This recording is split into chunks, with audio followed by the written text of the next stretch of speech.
Ukraine से जंग के बीच पोलैंड पर रूस का बड़ा एक्शन। रूस ने पोलैंड को गैस सप्लाई रोकी।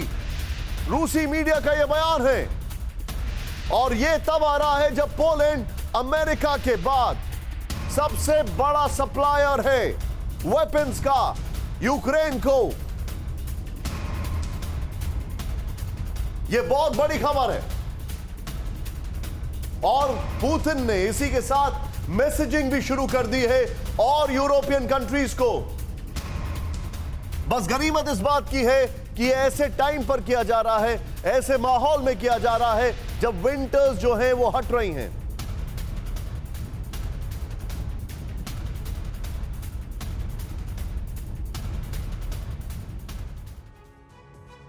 दुनिया में बन रहे जंगी माहौल के बीच विनाशकारी वर्ल्ड वॉर जैसे समीकरण बन रहे हैं। पिक्चर एकदम क्लियर है कि अदावत के इस मुहाने पर एक तरफ पुतिन है तो दूसरी तरफ अमेरिका, ब्रिटेन और नेटो देश, और उनकी छाया में खुद को महफूज बनाने की कोशिश में जुटे हैं ज़ेलेंस्की। यही वजह भी है कि हलचल अमेरिका और नेटो देशों में होती है और पहले से ज्यादा चौकन्ना और आक्रामक रूस हो जाता है।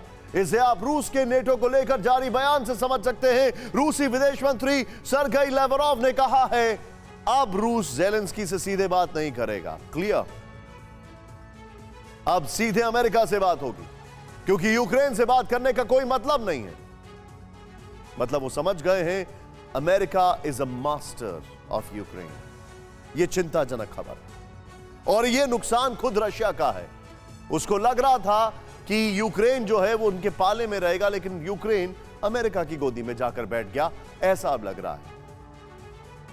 ऐसा पहली बार हुआ है, पहली बार रूस का एक अलग स्टैंड सामने आया है। रूस अब ज़ेलेंस्की से बात करने को तैयार नहीं है। रूसी विदेश मंत्री ने जो कुछ कहा है इसमें कई बड़ी बातें हैं और आपको यह बताना बहुत जरूरी है कि जिस व्यक्ति की हम बात कर रहे हैं सरगेई लावरोव, ये सबसे पुराने वफादारों में से एक है पुतिन के, और पुतिन इनके ऊपर सबसे ज्यादा ट्रस्ट करते हैं अपनी पूरी कैबिनेट में।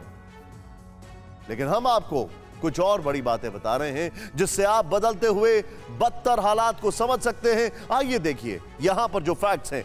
अब सीधे अमेरिका से होगी बात। ओके, सरगेई लावरोव की बड़ी बात है। हम ज़ेलेंस्की से क्यों बात करें, रूस सीधे अमेरिका से बात करेगा। ओके, चेंज, बड़ी बात है। रूस अब ज़ेलेंस्की के प्रतिनिधियों के साथ बात नहीं करना चाहता। The message is loud and clear. मैं चाहूंगा प्लीज जरा टिकट पे ब्रेकिंग ऑन करें। अमेरिका के साथ बात करने के बाद किसी समझौते पर पहुंचने की जरूरत है। ओके, लेकिन अमेरिका से तो बात हो नहीं रही है। वो अगर यूरोप में किसी से बात करते हैं तो वो बात करते हैं या तो शोल्ज से, जर्मन चांसलर से, या फिर मैक्रोन से। यूक्रेन इस वक्त वॉशिंगटन, लंदन और पश्चिमी देशों के हाथों में खेल रहा है। इट्स वेरी क्लियर, यानी हालात हर पल बिगड़ रहे हैं। दुनिया न्यूक्लियर वॉर के मुहाने पर खड़ी है, लेकिन किसी पक्ष के पास वार्ता के लिए कोई डिप्लोमेटिक चैनल मौजूद नहीं है। खुद को सुपर पावर या फिर सुपर नेशन कहने वाले देश आगे बढ़कर बातचीत के लिए गंभीर पहल नहीं कर रहे हैं। सवाल है कि आखिरकार शांति और वार्ता को लेकर कोई भी पक्ष गंभीर क्यों नहीं है। आज आपके लिए जानना जरूरी है और इसकी वजह क्या है आपके लिए समझना जरूरी है कि रूस के साथ ज़ेलेंस्की की टीम से अब कितनी बार बात हुई है, क्या बात हुई है, किन बातों पर सहमति हुई है, किस पर असहमति हुई है और क्यों दोनों देश अपने वादे से पलट गए हैं। युद्ध शुरू होने के बाद रूस और यूक्रेन के बीच 6 दौर की वार्ता हुई है। छठे दौर की बातचीत तुर्की के में मोर्चे के अंत पर हुई। सीज फायर, सुरक्षा की गारंटी, तटस्थ रहने को लेकर बातचीत हुई थी। इतना ही नहीं, सरगेई लावरोव और यूक्रेन के विदेश मंत्री की भी टर्की में बातचीत हो चुकी है। बैठक में रूस ने अपने सैन्य अभियानों को काफी कम करने का वादा किया। इसके बदले में यूक्रेन ने अंतर्राष्ट्रीय गारंटी के साथ तटस्थ रहने का आश्वासन दिया। लेकिन बातचीत खत्म होते ही दोनों देश पलट गए, कोई खास नतीजा नहीं निकला।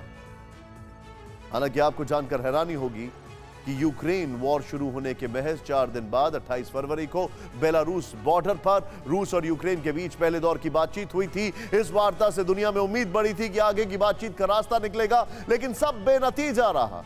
ऐसे हालात तो सेकेंड वर्ल्ड वॉर के दौरान भी नहीं थे।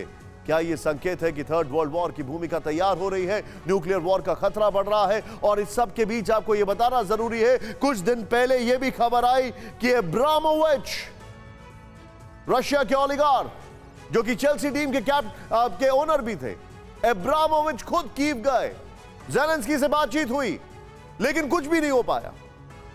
न्यूज़ टॉप 9 रोज सुबह 7 बजे और शाम 7 बजे सिर्फ TV9 भारतवर्ष पर।